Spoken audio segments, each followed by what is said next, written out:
अस्सलाम वालेकुम। उम्मीद करता हूँ आप सब खैरियत से होंगे। आपका भाई भी बेहतरीन ज़बरदस्त। आप सोच रहे होंगे कि मैं किधर भूल-भुलैया में आया हुआ हूँ, कोई शॉपिंग मॉल टाइप नहीं है। ये इधर का ना एक प्ले सेंटर है, कह लें कि यहाँ पे ना बहुत सारी एक्टिविटीज़ होती हैं जो एक साथ चलती हैं। बॉलिंग भी होती है, छोटे कसिनो होते हैं ना जैसे रोलेट वगैरह, और इधर जापान में मशहूर है, इधर की पचिंको कहते हैं उसको। यहाँ पे वो बहुत सारी पचिंको भी होती हैं। जो मेरा मकसद है ना इधर आने का, वो है मूवी देखने। इधर बहुत बड़ा सिनेमा हॉल है इस नगोया सिटी के अंदर।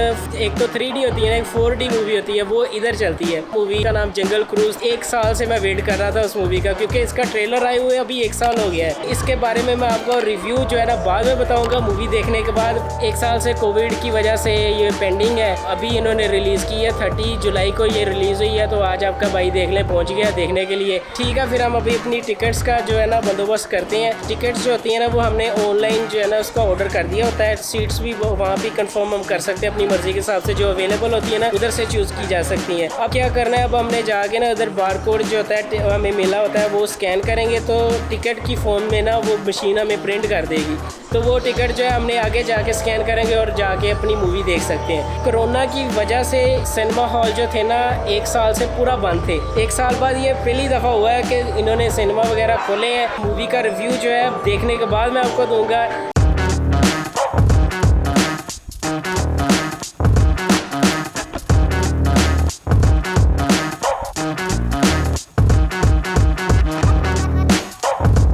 मैं कहता हूँ कि क्या ज़बरदस्त सीन था अंदर। 4D ने मज़ा करवा दिया है। जो अपने रोक भाई हैं ना उन्होंने बड़ा ज़बरदस्त काम किया। और आपको पता है कि डिज्नी की जितनी भी ये मूवीज़ आती हैं ये सारी कमाल की होती हैं। इनमें ज़बरदस्त चीज़ इनकी एनिमेशन और इनके जो कैरेक्टर्स होते हैं ना वो बड़े कमाल के होते हैं। छोटा सा मैं आपको इसकी स्टोरी बता देता हूँ। स्टोरी शुरू करने से पहले मैं आपको एक चीज़ बता दूँ कि ये फैंटेसी मूवी है। फैंटेसी मूवीज़ में जो है ना कुछ भी रियल नहीं होता, वो एक इमेजिनेशन सी होती है। लेकिन इसके ग्राफिक्स इतने कमाल के होते हैं और जो कैरेक्टर्स होते हैं वो इतनी शानदार परफॉर्मेंस देते हैं कि आपको ये सारा जो कॉम्बिनेशन है ना वो एक रियलिस्टिक सा लगता है। तो इस मूवी के अंदर भी जो अपने रॉक साहब हैं, गंजा उसका नाम फ्रैंक होता है, और उसके साथ जो लड़की काम कर रही है उसका नाम है इमिली ब्लांच। मूवी के अंदर उसका नाम लिली होता है। लिली जो है वो इंग्लैंड में रहती है। इंग्लैंड से वो अमेज़न जंगलों में जाती है ब्राज़ील के अंदर। ब्राज़ील के जंगलों में दरख्त होता है, दरख्त में ऊपर ना एक पेटल लगती है, उसकी तलाश में वो जाती है। उसको कहते हैं टीयर्स ऑफ मून। मूवी के अंदर ये बताया जाता है कि उसके अंदर जो शक्तियाँ ना, शक्तियों से इंसान की जो बीमारियाँ वो दूर हो सकती हैं। कुछ भी मतलब कि सुपर पावर्स आ जाती हैं उन शक्तियों को हासिल करने के बाद। जो रॉक होता है वो 400 साल से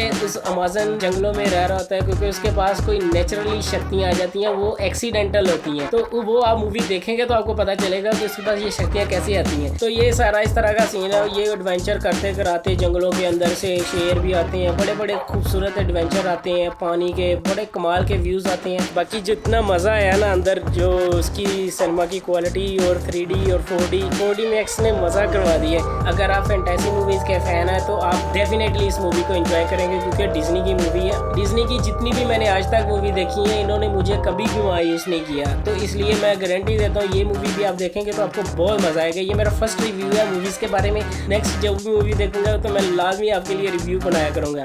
मैं हाईली रिकमेंड करूँगा फैमिलीज़ और बच्चों को तो ये बड़ी मूवी पसंद आएगी। फैमिलीज़ के साथ आप आके देख सकते हैं, फुल मज़ा होगा। ठीक है, फिर आज की वीडियो का इधर ही इख्तिताम करते हैं। उम्मीद करता हूँ आपको पसंद आई होगी, तो सब्सक्राइब करें, लाइक करें, शेयर करें। Thank you so much for watching. Allah हाफिज़, बाय बाय।